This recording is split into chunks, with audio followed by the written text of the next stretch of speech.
Și într-o zi ne vom întâlni cu Dumnezeu pe care L-am slujit. Dar vrea să fii și tu cu noi.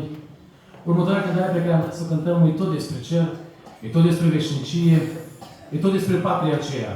Dumnezeu să ne ajute pe fiecare parte dintre noi să ajungem